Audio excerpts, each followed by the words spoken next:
Welcome, everyone. Thank you so much for being here this evening. It's so nice to see a full house. My name is Andy Forsyth, and I'm the Assistant Library Director. And on behalf of the Ridgefield Library, I'd like to welcome you all to this very special evening. I'd especially like to thank Ellen, Darwin, and the staff at Books on the Common, our friends and longtime partners. They really made tonight possible.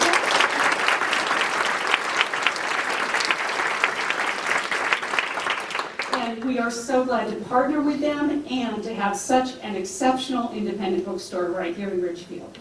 Author programs like these are made possible through the generous support of donors to the Ridgefield Library. We are a 501c3 nonprofit association library. We receive approximately 70% of our budget from the town, and we fundraise the remaining 30%. Our annual appeal is happening right now, so please consider a donation to the library. There is more information on our website and a QR code on the big signs in the back. And just a note, if for any reason we have to leave this room quickly, please go straight on out to the terrace. It is my pleasure to tell you a little bit about Ridgefield's own Cody Keenan.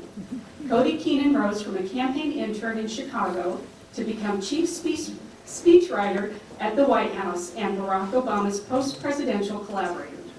A 1998 graduate of Ridgefield High School, Cody is a sought-after expert on politics, messaging, and current affairs.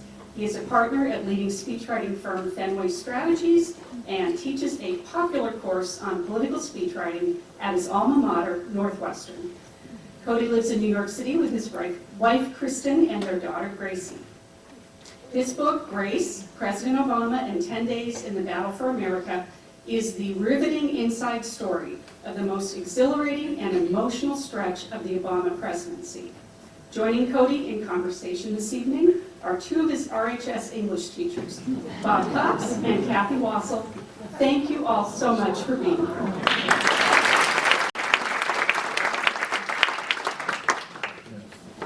I'll begin.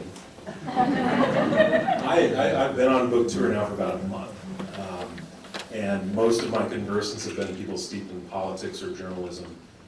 And I really wanted to come back to Ridgefield, and the only people I could think of doing this with were my 11th and 12th grade English teachers.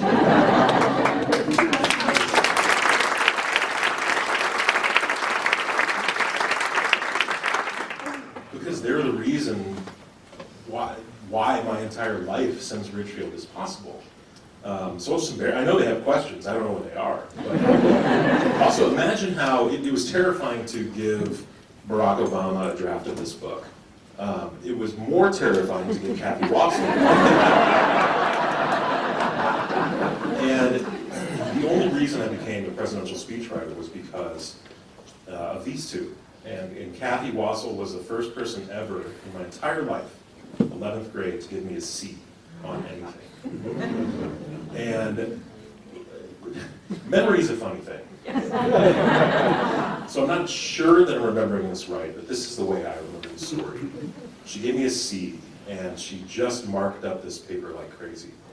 And as an insufferable little dirtbag, I kind of went up to her and said, "What's the meaning of this?" You know? And to her credit, she sat me down and walked me through every single edit she made. And it was the first time anyone had ever explained to me over and over and over. And over. Why I'd gotten something wrong. And she made me a better writer. And in the future, you know, if any of you guys have ever seen Pete Souza's photos, he was President Obama's photographer, of President Obama's edits to speeches, the first time I got a speech back from President Obama, it looked like Kathy Wassel. And Bob Cox, who I had in 12th grade, both of them taught AP English language, and then AP English literature. He made me a better reader, a more critical reader, a more thoughtful reader. And he doesn't know I brought this, but on the last day of school, he gave us all a book from his library. And he gave me Love in the Time of Cholera. And he wrote a note to all of us. And this is 1998, when his note said, "Cody, it was a joy working with you this year. You possess a powerful intellect, and I know you will share its fruits with others as you grow. I hope life brings you only rewarding challenges. Love, Bob Cox." So all of this is your fault. But anyway, that's why I wanted to ask you guys here tonight, and I'm so grateful to both of you. Well, thank you. I never used one of these. Push it up. I got it. Thank you for inviting us. I'm going to start off with our first question, which was, how did you pick these? You might.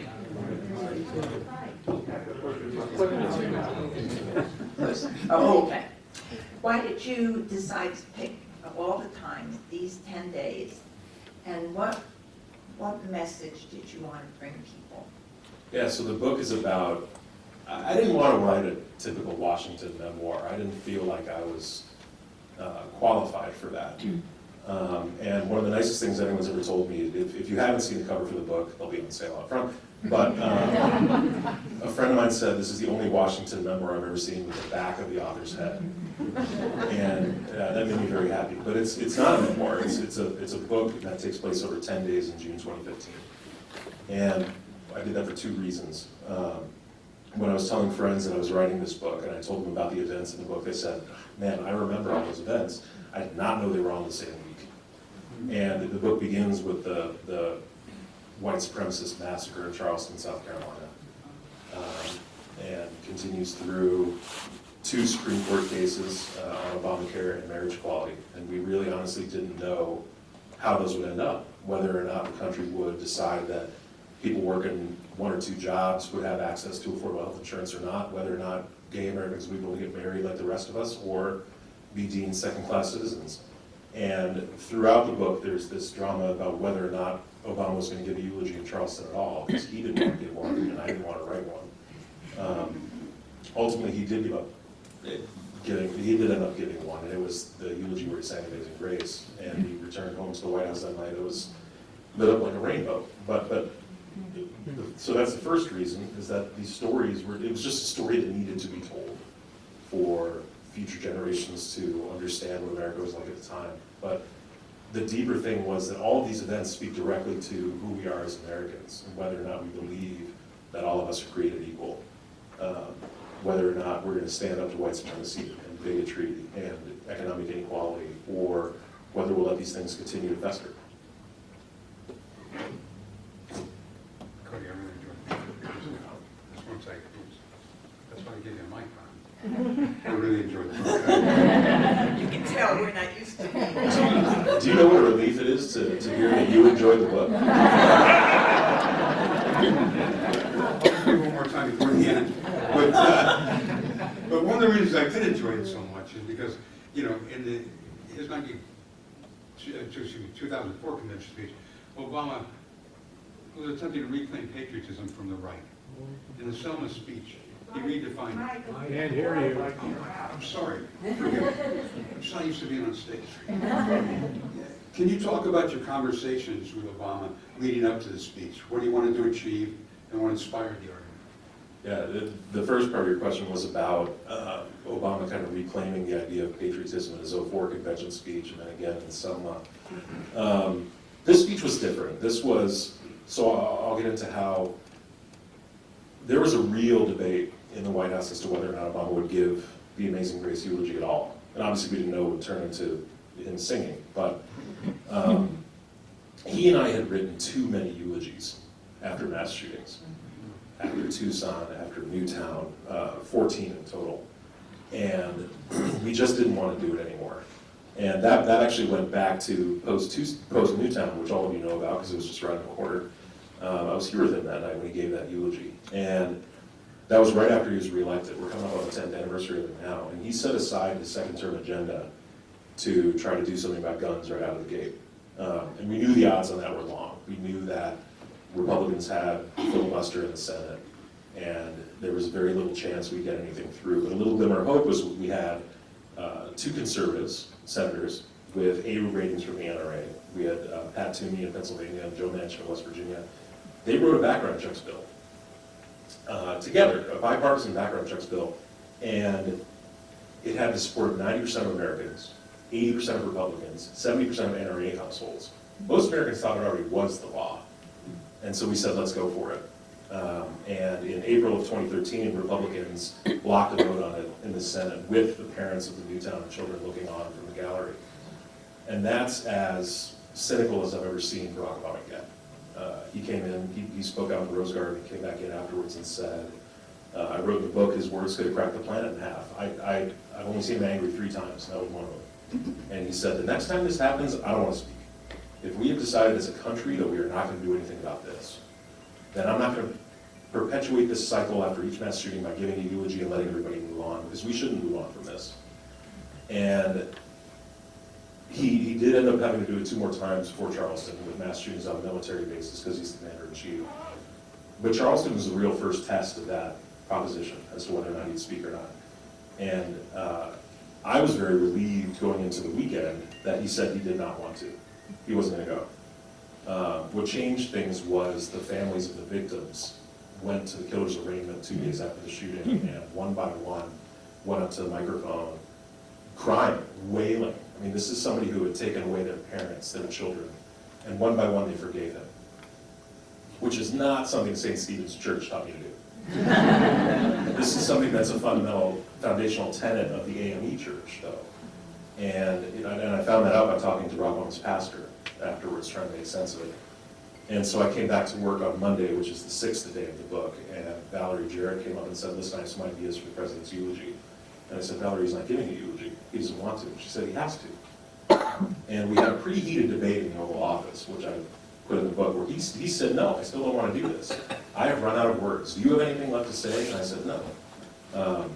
But then Josh Ernest, the press secretary, said, you know, we can talk about what the families did, and that's pretty powerful, and that kind of changed the way Barack Obama thought about it.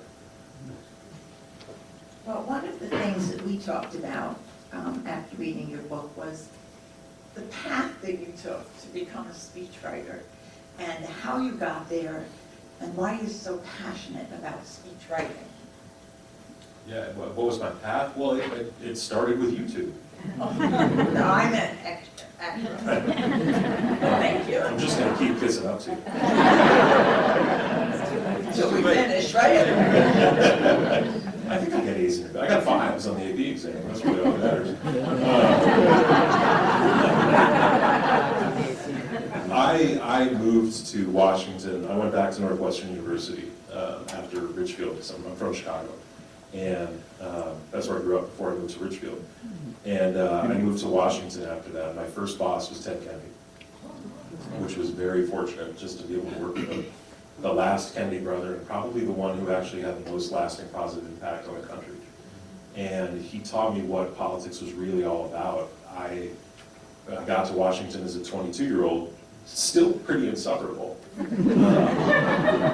went to a good school. I'd seen every episode of West Wing. How hard can this be? What opened my eyes was my first job was I was an intern in his mailroom, and I opened letters from people who wrote not just to their senator, but to the last Kennedy brother, to not necessarily even ask for help, but just tell somebody about their lives. And it was this act of hope that somebody on the other side would read this and care. And that taught me a lot about politics right out of the gate. And working for Kennedy is what propelled me into working for Obama. And I happened to be on the floor of the convention hall in Boston when Barack Obama gave that speech in 2004 that made him famous. And it just, to see somebody talk about politics the way I wanted it to be was a game changer. And I immediately started thinking about speechwriting for the first time. And Obama, to this day, reminds me that he wrote that speech by himself. He said it about 25 times. But I was hooked, and my boss asked me if I could write a speech, and I said yes, and I started writing speeches for Ted Kennedy, and then the Obama campaign came calling and picked me up as an intern all over again in Chicago. And then I was just stubborn enough to hang on for 14 more years. Okay, that's a good answer. You're the next guy. On that. You're next. Okay. They won't let me do this real quick. All right.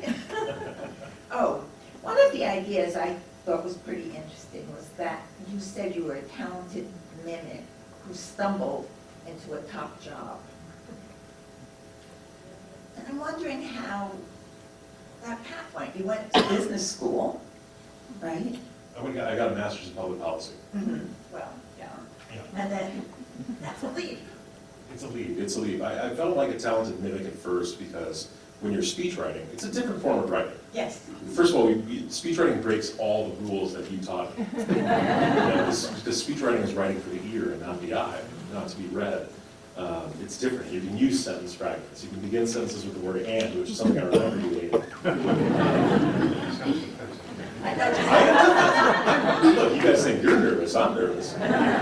Just being with you two. And I did feel like a talented mimic because when you're speech writing, you're writing for somebody else in their voice, not yours.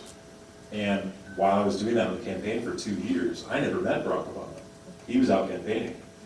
I was in Chicago. The first time I met Barack Obama was in the Oval Office when he was the President of the United States on my second day of work, January 22nd, 2009. And it's like, imagine the most terrifying thing you've ever done. You know, you walk into the Oval Office and all of the saliva drains out of your mouth. Your heart is pounding. It's the only room in the White House that looks like it does on TV and movies where they get it right. The rest is dramatized. And he's just sitting behind the desk, and you're like, I'm not swearing here, but you're like, holy. And I barely remember what we talked about because you are just panicking. And it's the most intense home court advantage in the world to be in the Oval Office. So until then, and even in the first 2 years, because as a junior speechwriter, I didn't see him often. The chief speechwriter did, and he would download to the rest of us what went on. So you feel like a talented mimic. You are mimicking the president. Only once you, I think it was about my 3rd year in the White House when I started seeing him every day and became deputy director of speechwriting, do you get into his head and understand not just what he wants to say, but why he wants to say it. Then you feel like less like a mimic, and you actually feel more like you are channeling him on the page. Thank you.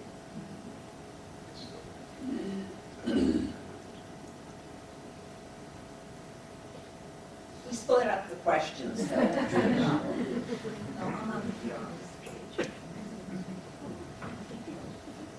All right, I'll go again. No, I'm gonna go.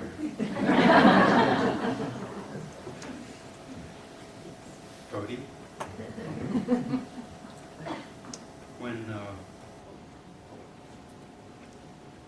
You say, look, when you analyze every angle and take apart every opposing argument, when you write about everything, you can start to feel nothing. I worried this speechwriting in many ways was making me more dispassionate, colder, harder, and more cynical than I used to be. How'd you deal with that? Yeah, it was hard. I wrote about that. That was the night of the Charleston shooting, where I wrote about that, and I was sitting with my wife in our apartment as we found out about it, and then kind of watched it unfold on television. And by that point, I was in my 3rd year of being his chief speechwriter, and my 7th year of writing for him overall. And at that point, you've written about every topic. You have written on campaigns, you have written about policy, you have written eulogies, and it feels like you have written about everything.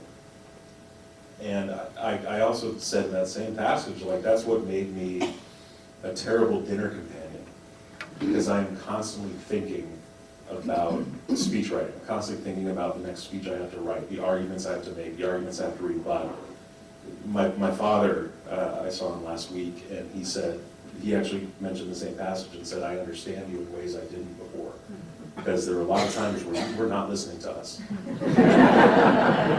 And he said, and now I know you were thinking about a speech. It's not that you weren't paying attention. But it could make me feel cynical, because most of us don't tune in every single day.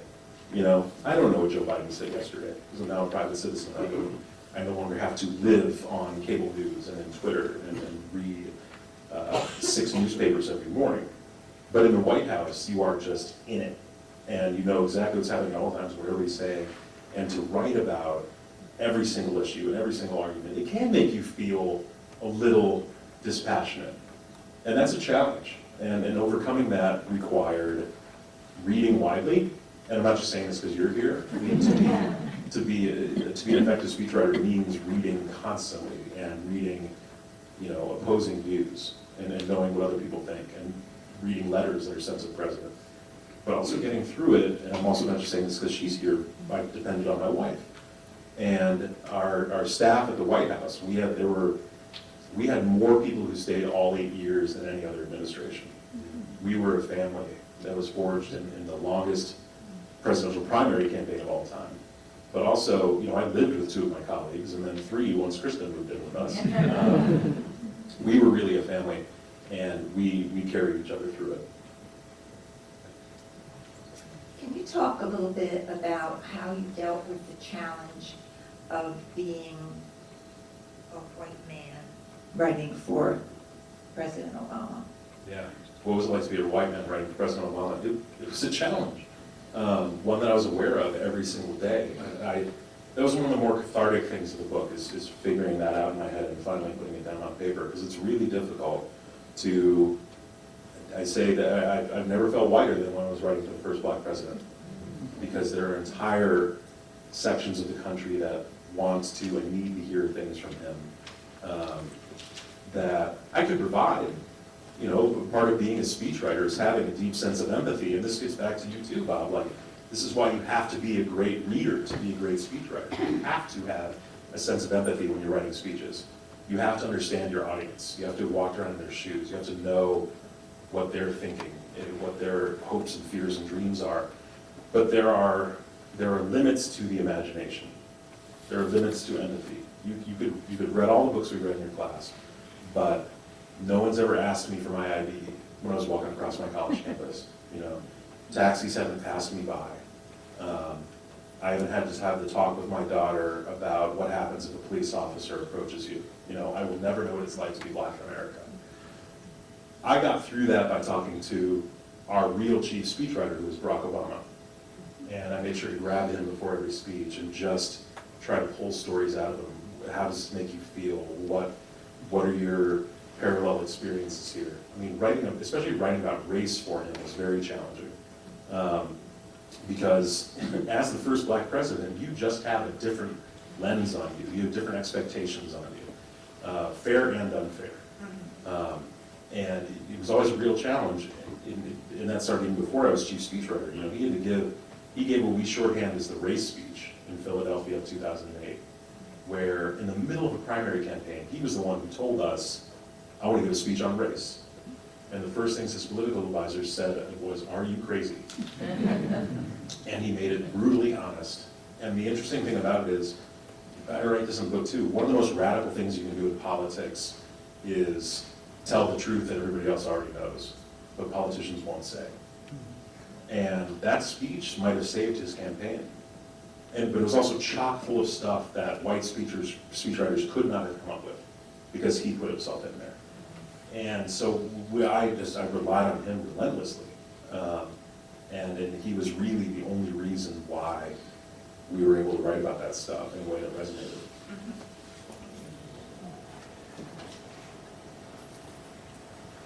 Cody, a big part of the book is about how Obama almost didn't give the Charleston speech because neither of you wanted to, which I can see why. But for people who don't understand the plight of the speechwriter and the speech giver, can you explain why you and Obama were initially so resistant? Yeah, it gets back to that Newtown eulogy and the background checks that failed. Our resistance was different. He didn't want to be seen as just perpetuating the cycle of mass shootings with America doing nothing about it. I was just afraid to write that speech. And that fear never went away. This book is cathartic for a lot of different reasons, but I really did have imposter syndrome in the White House. What on earth am I doing in there as a 27-year-old writing speeches for the first black president? What on earth am I doing as a 32-year-old being his second chief speechwriter? And a speech like this that he gave me, and he said this publicly, that he gave me very little to go on. He basically just, once he decided to do it, he said, talk about guns, talk about race, talk about the Confederate flag, and wrap it all up in the concept of race. And I just looked at him and was like, I said, yes, I did. And then the pressure gets on. So you suddenly, once he decides to do it, the New York Times wrote this story basically asking if the first black president could solve race. Well, that's a lot to ask on a Friday.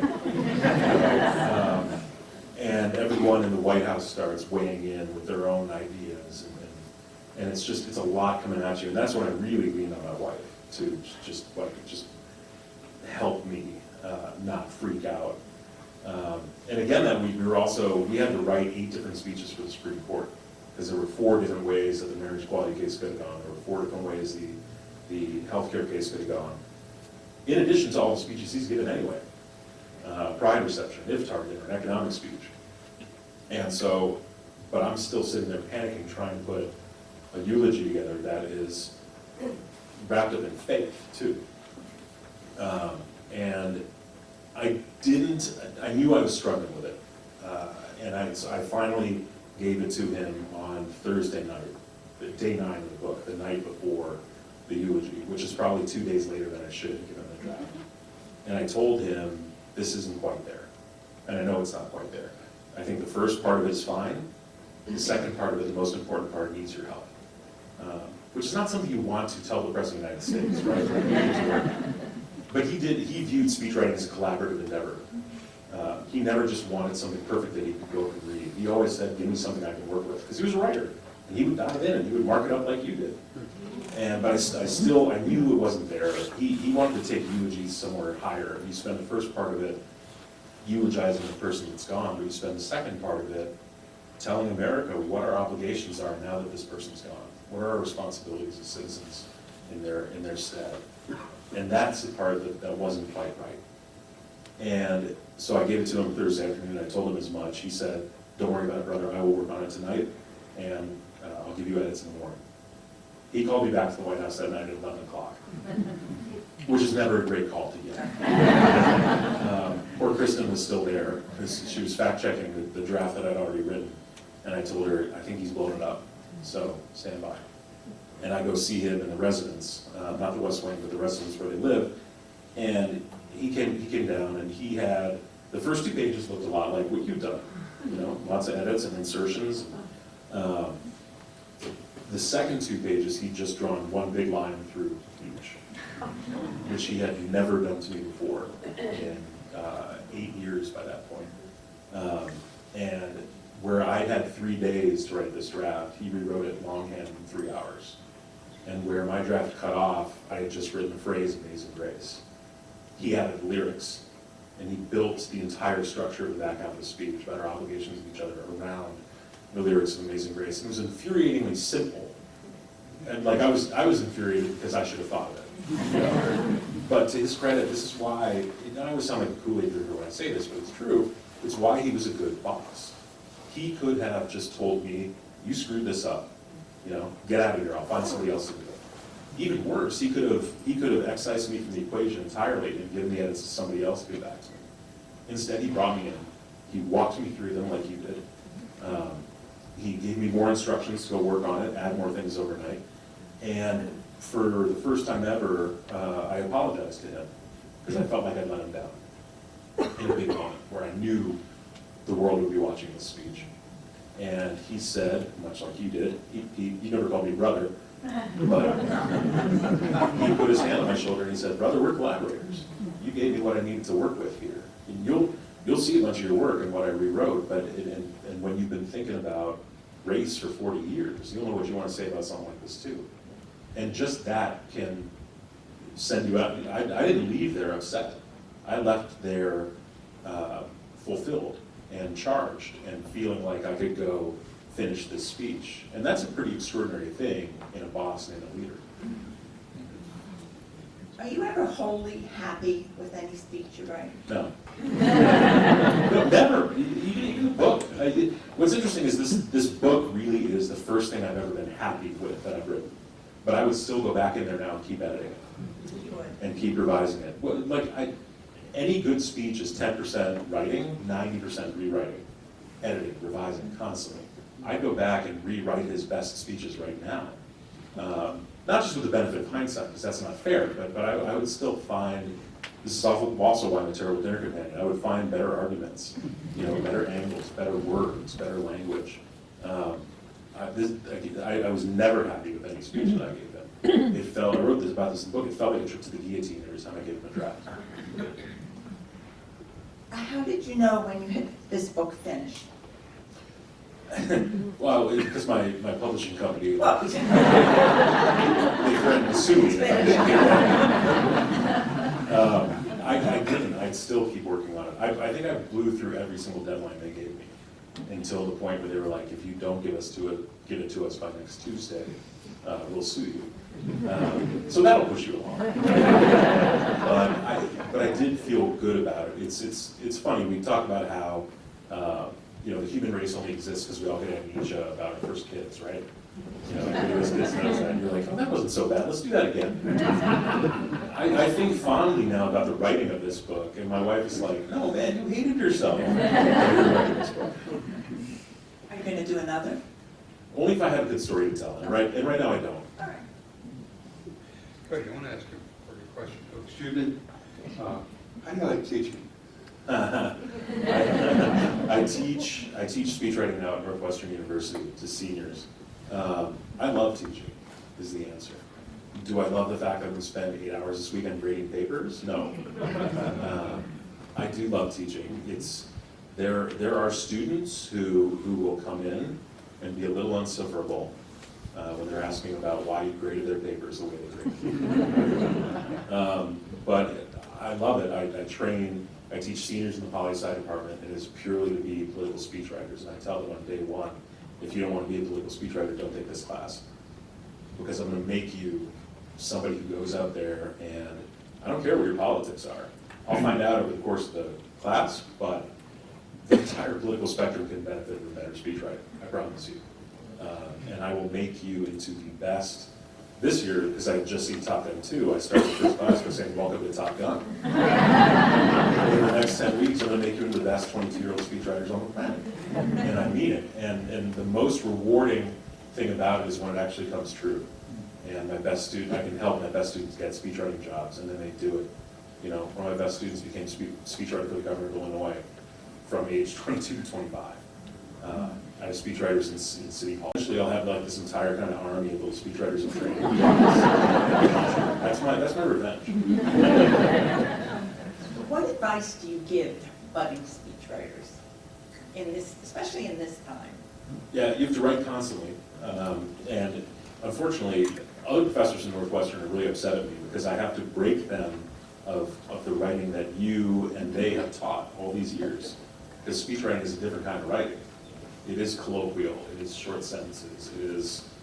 It's for the ear. It's just different. And some of them struggle with that. Some of them thrive at it. But I also tell them that it's an endeavor. Politics is an endeavor it's a worthy vessel into which they should pour their time and energy. We are fed a steady diet of cynicism every single day. That politics is awful. Washington is awful. Everybody is out for themselves. We're all just people. And it is true that there's a ton of creeps in politics, but there are actually more good people who are working hard every single day, and I want these students to be those good people. I want them to. A lot of our time in the White House was actually just spent fighting cynicism in the struggle to do good work, and that's evident all the time. And we are. It's easy to get cynical. I feel cynical all the time too, but you have to push that down because that is easy. Being cynical is easy. If you believe that everyone is always going to let you down, then you'll never be disappointed. But if you can let yourself believe that somebody might surprise you on the upside, that together we can make progress and do incredible things, the joy you get out of that is much better than just not being disappointed. And we had, a lot of this book is about how I spent 2,922 days in the White House. Who's counting? Most of those days you go home happy if you move the ball forward just a couple inches. And that sounds kind of defeatist, but it's not, because all those days pile up and you eventually get the big victories. You get the touchdown. That just takes time. You don't get that every single day. And a lot of what's in this book, the progressive victories of that week, marriage equality, Obamacare, those were the result of decades of effort. There was a 100-year movement that started with Teddy Roosevelt to get universal health care in America. And we're not done. We closed the gap by about 60%. in the Obama years, and we've still got some ways to go. Marriage equality was a result of a 50, 60-year movement for LGBTQ rights. And we're still not all the way there, and the Supreme Court is actually looking at overturning the marriage equality case right now. So none of this is spiking the football. I'm just sticking with the sports metaphors here because Ridgefield will be tonight. But it is a long struggle. I mean, the nights of true victory in the White House were few and far between. It was the night that we passed the Affordable Care Act in the first place. It was the nights that it survived the Supreme Court. It was the night Navy SEALs took out Osama bin Laden. It was marriage equality. There aren't a lot of those. And the only two nights where there was a spontaneous, organic gathering in Lafayette Park across the street from the White House where people were chanting USA was bin Laden and marriage equality. And there were two totally different feelings. You know, it was like, the first one was like, we just finally got rid of this existential boogeyman. And the second was this joy, like that we were actually living up to the words in our founding. You know, and there were people chanting USA for that too.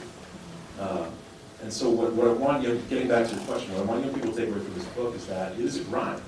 Democracy is a grind, politics is a grind. It is absolutely worth it, even though we're told every single day otherwise.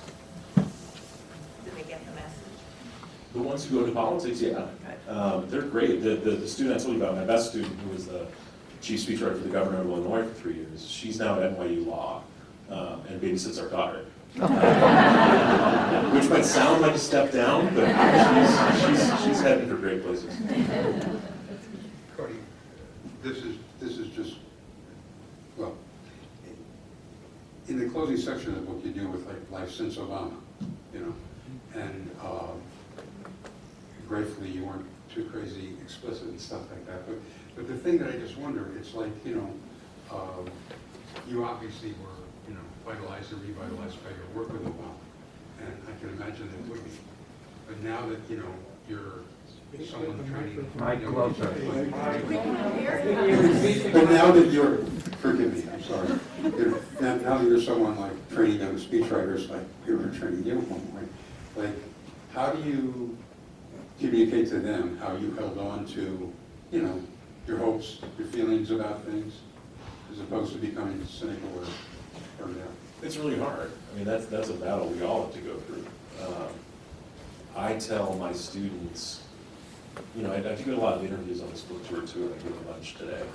I did live radio in New York City today and almost lost my temper on air because the questioner said, well, look, Barack Obama gave a bunch of eulogies after mass shootings, and we still have mass shootings. Barack Obama often talked about a better kind of politics, and somebody attacked the Speaker of the House's husband this morning. What did you do wrong? Why didn't those speeches fix it? And it just made me furious, not because there was some implication that like it's Barack Obama's fault, but it takes away our own agency. A speech doesn't fix everything. 3,477 speeches, but who's counting, don't fix everything. We do. A speech is supposed to give us some guide, some roadmap, something to reach for, some version of our best selves to pursue. It doesn't prevent any evil, and it doesn't force people to vote. That's on us. People will ask me too, do speeches still matter in today's media environment? And that also drives me nuts, because of course they do. I teach my students that speech writing is thinking before you speak. It's making a logical, linear, structured argument with supporting evidence, facts, emotion. It's thinking before you speak. Tweeting is speaking before you think. And no tweet will ever be engraved in a building. No tweet is something that will inspire people to change this country for the better. If you want evidence that a president's words matter, you only have to look at Donald Trump. Because he only spoke to his base at all times. He actively worked to pry open the fissures in American society. And it unleashed a lot of nasty stuff that we're still grappling with. Because that's easier to do than inspire people, convince people to reach for their better angels. A lot of what the president has to do is actually just keep the lid on the worst stuff. But there are, and I remind my students, to get back to your question, there are so many people who are out there working tirelessly every single day without media attention, without praise, to make this country a better place. And I tell them, and I ended the book in the acknowledgments by instructing my young daughter, surround yourself with people that are trying to make this place a better world, because your life will be better for it. It's always going to be a little more challenging, but you're going to do some good work along the way and feel like you have contributed to this country. I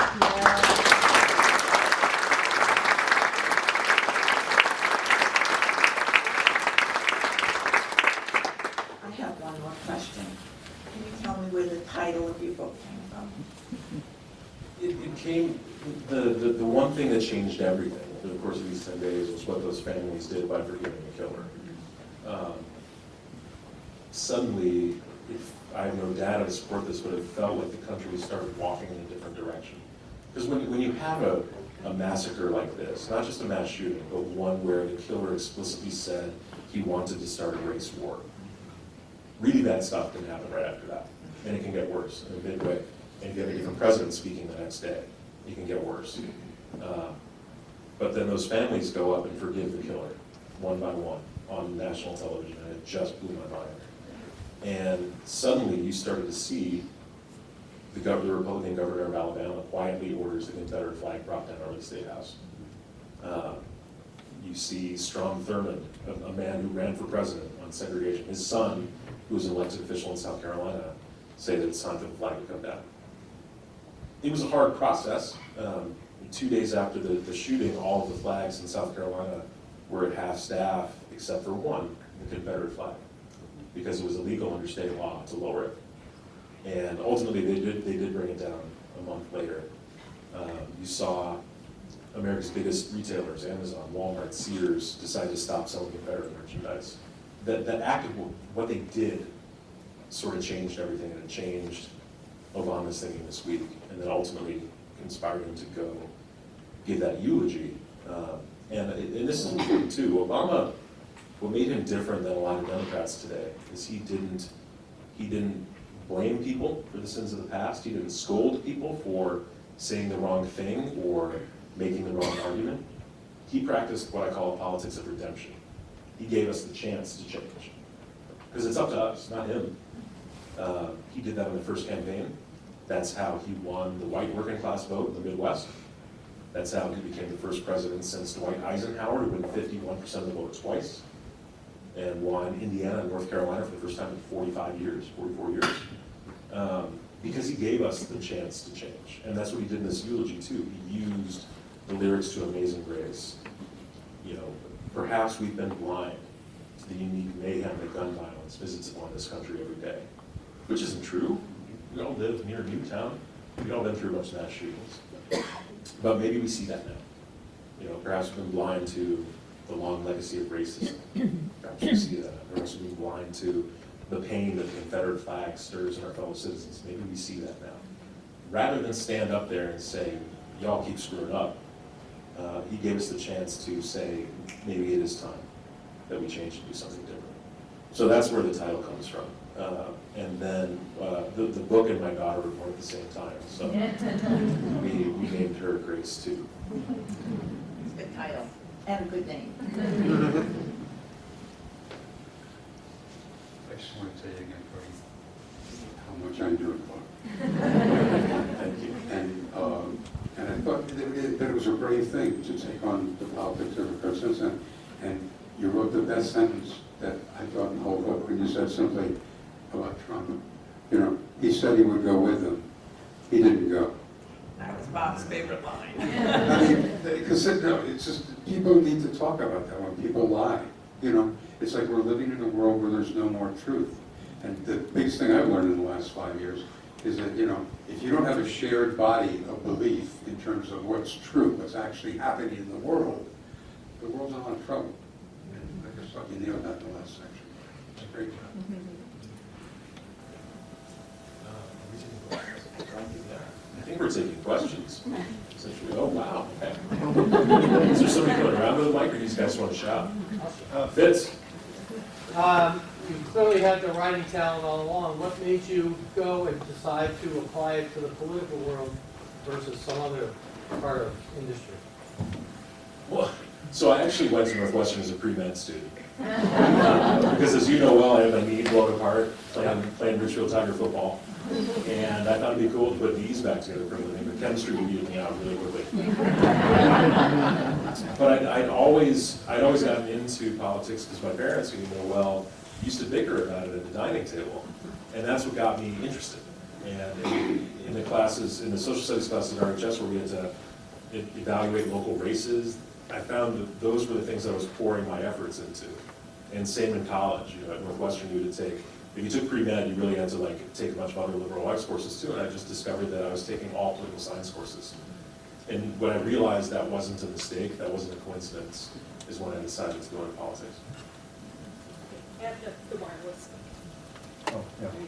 So Obama was always criticized for being too professorial, which I'm sure you could relate to. So who were you trying to reach with the speeches, and do you think that was a valid criticism? To be clear, I criticized him for being too professorial all the time. And he did an interview on Pod Save America a couple weeks ago where he finally admitted to it, which was an intense validation. We were always trying to reach everybody, as silly as that sounds. You know, when you're president of the United States, your audience is everybody. It's not just people in the room. You've got battery cameras in the back looking at you. I always pushed back on him. His impulse, and it's good impulse, was that if he just made all the arguments and laid out all the facts and spoke as logically as he could win people over. And he knew that was sometimes a fool's errand in today's media environment, but I respect him for trying. And we always knew that we wouldn't necessarily change everybody's mind with a given speech, but we still approached it as if we could. But he drove me nuts when he got professorial. When his edits would come back and he would just add 3 paragraphs fully explaining some policy or other, and I was like, you don't have to do this. So we fought all the time. Right here in the front, right here in the front. Right here in the front? And I can repeat it. What was your favorite part about working with Obama? What was my favorite part about working with Obama? Meeting my wife.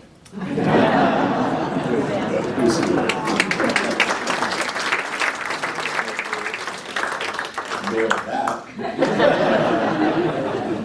Flying on Air Force One, man. Like, that's awesome. Riding in the Beast, riding in the Marine One, like all the perks of the job are really, really great. Got one back here. Hi, Cody. Hey, Susanna. Susanna was my assistant in the White House. I didn't know you were here. Thank you for writing such a beautiful book. I wanted to ask you about the role of letter writers and how they work their way into the speeches, and maybe some of your favorite letters that inform the speeches. Well, thank you for this question. I really didn't know Susanna was going to be here. This just feels like a tee-up. When Barack Obama took office, before he took office, he said he wanted to get 10 letters a day to read every night from ordinary Americans. We call them real people, and we meant that as a compliment. We mean it's people that don't work in the White House. Because he missed being in Iowa. You know, you were in people's living rooms, you were in people's backyards, you were just being one-on-one, and then you go to the White House, and you basically live in a castle with an impenetrable motorcade and a flying fortress, and you just get a little distant. It's funny, I'll get back to your question. I've always described Barack Obama as the most normal president we've ever had. And at first people would be like, what are you talking about? He has a completely different upbringing. You know, he's half black, he's spent his upbringing all around the world. He's the first president we ever had who wasn't raised a white patrician or went to Yale and Harvard or had an army of yes men and women working for him for decades before he went to the White House. He was pumping his own gas the day before he gave that 04 convention speech. He was still paying off his student loans until that speech made him famous and people started buying up his memoirs. He was the closest thing to normal that we had.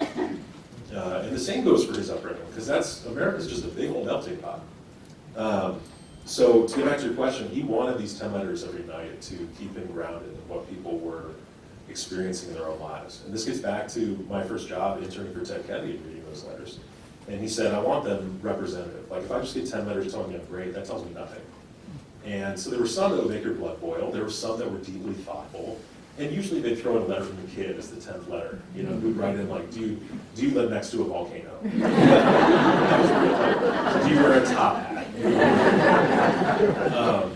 But we took so much from those letters, and Susanna, you know this, because if I would read one that was particularly profound, I would actually ask Susanna, can you call these people and ask if the president could tell their story in a speech? And if they said yes, we might even go one step further and say, would they consider introducing the president if he came to their hometown? And these are big questions. A lot of the time, people would be like, you've got to be kidding me. I didn't even think anybody was going to read this, let alone like, now you want me to speak on national television. And some of our best speeches actually incorporated these people's stories. Because it's, you know, everybody always laughs about how Bill Clinton would say, I feel your pain. But for the President of the United States to tell somebody else's story is a very important way to convince an audience. I understand you, but I'm fighting for you. If you all heard him telling Rebecca Earler's story in the 2015 State of the Union address, a lot of you might say, I am that woman. I understand her life. And that is a really powerful connection. So I loved that, and I love you too, so thank you. Did you have a question? Oh.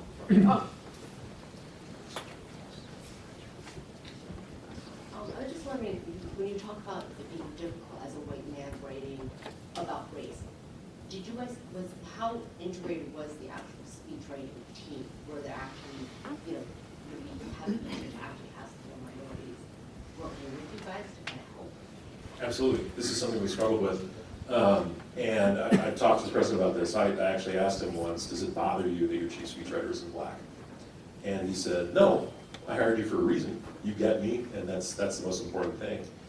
A speechwriter can write for anybody. I've written speeches for Michelle Obama. We had, at one point in the second term, we were the first speechwriting team to have, we were 50% female. 50% is a weird thing to say, 4 out of 8, we were half female. So women wrote for the president. But yes, it was a challenge. And I asked him too, when I asked him, does it bother you? He said the system doesn't allow for it. And what he meant by that is politics is still very much, like almost everything in American life, a game of privilege. The only reason I could intern for Ted Kennedy out of college was because I had parents who could afford to help me with my rent. And that automatically eliminates a bunch of people from politics. It's changing now, 20 years later. Internships are finally paid. There are internships on the Hill that pay more than my first job on the Hill. So that's good. We're getting there. Joe Biden's chief speaker right now is an Indian American guy named Vinay, who's just fantastic. But it is a constant struggle, just like it is in every industry. My speechwriting firm now, we're working really hard to diversify the industry. There's an organization called Speechwriters of Color that's working really hard to diversify the industry. But it's always been kind of the same struggle everywhere. I mean, you look at our White House, at the senior advisor level is the most diverse ever, and it's still less than the general population. But it is gradually changing. And it's important to know that this isn't just, you don't just need diversity for diversity's sake. It's not a box checking exercise. Different voices actually help, you know, help, especially when you're talking to the entire country. Having different voices on your team is really, really important. Cody, you were once student government, all right, you're president. You're also quarterback of the football team. I'm not going to ask you if you have a feeling to replace Tom Brady. I am going to ask you, do you have the itch to become a candidate and get into politics that way? Everybody knows this is the principal, right? That's a doctor. My wife won't let me. I thought about it. I don't know if Senator Shafroth is still here or not, but he and I were just talking before this about it. I thought about it, and it's mostly because I do actually, believe it or not, still believe in this stuff and how important it is. And just, I actually think my talents are better served now training the next generation to go do it. You know, I have my turn. But if the moment ever presents itself, yeah, I'd probably go do it. Now, I'm talking about politics, not football. What's the wildest thing you ever did living in Ridgefield as a young person? These are the questions I wanted. Oh, God. I'm actually not going to say. Yeah, I'm not going to say what the wildest is, but it was fun. I only spent 4.5 years here, but they're your most formative 4.5 years, where you are pushing boundaries and figuring out who you are and experimenting. And I was lucky to have a great crew of friends around me. Some of them were sitting right in front of you to guide me through. So PS is the answer. Thank you.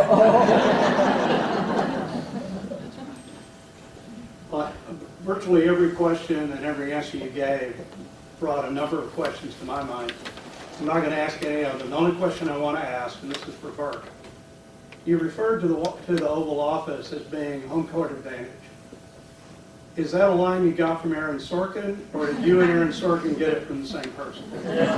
Oh, did he use that too? Aaron Sorkin. Did he use that too? Oh yeah, in The American President. Yeah, I mean, it's pretty self-evident when you walk in there. I bet. You know, and Obama pressed that advantage. The Oval Office was hot in the Obama years. He kept the heat turned up, which was comfortable for somebody who was raised between the 22nd parallels. But for the rest of us, we were always kind of tugging at our collars. The couch was too plush. I write about this in the book. There are basically two ways to sit on the couch. You either like shrink way back so you're slouching, or you have to perch on the front like you're an eager kid in class. And I finally figured out, I would try to be the first person in for every meeting because I would grab 2 pillows, put them behind me on the couch, and you can actually sit normally and be comfortable. Whereas everybody else is either slouching or perching. But yeah, it's a terrifying place. Just a few more. I wondered, do speech writers also do sound bites? And if so, yes, and if not, how do you fight against them? It's a great question. President Obama disdained sound bites. He never liked them. And you know, another knock on him was that his speeches are way too long, always. Trust me, I'm aware. Sometimes Ben Rhodes, who's another speechwriter, Ben Rhodes and I would sit down and try to come up with kind of the perfect line that would live forever. And that would almost uniformly be the one thing he struck from a draft. Because he wanted his speeches to tell a story. And he trusted people. He trusted the American people. And that sounds like such a silly thing to say, but I mean it, with nuance and complexity. And he always told us, you know, pretend the voters are smarter than you. Treat them that way. And he really believed it and meant it. He also, you know, one time sound bites really come in handy is in debates. And he didn't like debates. He enjoyed the intellectual exercise of it, but part of debate prep these days is you come up with a page of, they call them zingers, right, gotcha lines. He hated that. He just hated it. And we'd give him a page anyway, but he would usually just say, I'm not memorizing these. Thank you so much for coming. I think so wonderful that you are being interviewed by 2 former teachers. I'm here with my mom, who's also an English teacher in high school, and I just am kind of curious what you would say to teachers today, who I think are facing so many things, and you really wrote a love letter to your teachers by having them up here, but what you would kind of say to teachers today, and you are a faculty member, so I guess to yourself too. College is a little different. I don't have to deal with parents. I can't even imagine what it's like to be a teacher now after COVID, and you're just politicized in every single election, and you know, you've got people making up stuff about what teachers are doing and talk about banning books, my God.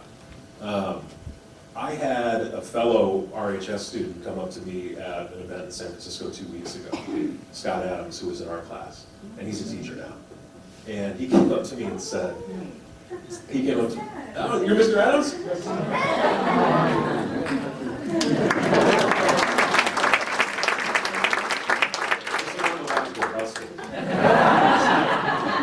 Scott, who was, by the way, I moved here halfway through 8th grade, which is the worst time to move a child. Because 8th grade is just tough as it is. And your son was the first person who was ever nice to me in Ridgefield. And that's true. He was my science partner in 8th grade. And so he came up to me in San Francisco and said, I just wanted to thank you. You're the reason why I'm a teacher. And I said, how on earth am I the reason why I'm a teacher? And he said it was Barack Obama's 2011 State of the Union address, where he talked about education policy and said to anyone at home, any young person at home who's thinking about a way to make a difference in the life of your country, become a teacher. Your country needs you. What I didn't tell Scott because the signing line was long, was I didn't write that line. So it's not actually my fault, it was John Favreau. who wrote it. But all credit to Scott for becoming a teacher. I think we have one more back here. Hey, Cody. Question, so you're a writer and you're going to write a speech for Ted Kennedy and you're going to write one for Barack. What are the elements? Are they structured the same? Are they completely different? How do you approach the writing for both of those men? Yeah, it's a great question. I mean, the structure and style of any speech should be, they have similar mechanics. I mean, this goes back to like Aristotle, you know. The two men are very different. Their beliefs were often very similar. On the surface, they could have been more different. Teddy Kennedy, though, you write him a speech, 50-50 chance he looks at it at all. And goes down to the Senate floor, and he might just go off as a Category 5 hurricane against me. And I have, there's YouTubes of me actually sitting behind him on the Senate floor trying to figure out which chart to hold up next. He is just into it on the minimum wage or something. Whereas Obama would stick to the script, but not for the reason you might think. You know, there are always conservatives who would make fun of Obama for using a teleprompter, even though they also use a teleprompter. The reason we use a teleprompter is because by the time we put a speech in there, Obama had been through 3, 4, 5, 6 drafts. Every word is exactly as he wanted it. In something like the State of the Union address, every syllable was exactly as he wanted it. He would actually say the sentence needs another syllable or one less. And at that point, it's like a piece of sheet music. And when you step up there, now you're performing because it is exactly as you want it. Teddy Kennedy was not that way. But to have, I'm the luckiest guy on earth to have had those two men as my first political bosses. Okay, just anybody else jump in?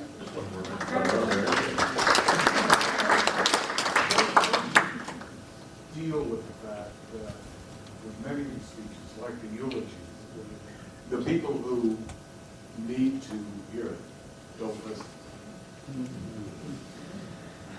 It's probably the hardest question. You're welcome. By the way, this is my dad's best friend. What the hell, man? The hardest thing in politics is changing people's minds. And this gets back to when I talk about the politics of redemption versus repudiation. I'm being very serious about it, because if we're just going to go around scolding people, telling people why they're wrong, calling people racist or bigoted or ableist all the time, you're not going to win those people over. They're not going to change their minds. They're not going to join your cause. And it is harder to try to get people to join your cause. But that's the only way you actually change things. So I have to impress this in my students now who are full on Gen Z. And you know, I don't mean that as a joke. It's just different. And I understand the impulse to kind of scream right and wrong. And there is such a thing as right and wrong. But it is much harder in politics and democracy to convince people to join you, to give you a chance, even if they're skeptical. But that's the only way you're ultimately, especially in this country, going to move things forward. And it gets back to what I was fighting with on the radio today. It is worth the effort. It is not naive to believe that you can change people's minds, to try to convince people that a better politics is possible. Why on earth would we give up on that? It is difficult, it is hard, we live in extremely cynical times, and now we're living in violent times. But what do? You just give up and roll with it, and arm yourself, and wall yourself off, and put up your cynicism shields. That's not a country I want to live in. That's not a country I want my daughter to live in. I think it is better to keep trying, even if it feels like a never-ending uphill battle. Well, our profound thank you tonight to Cody.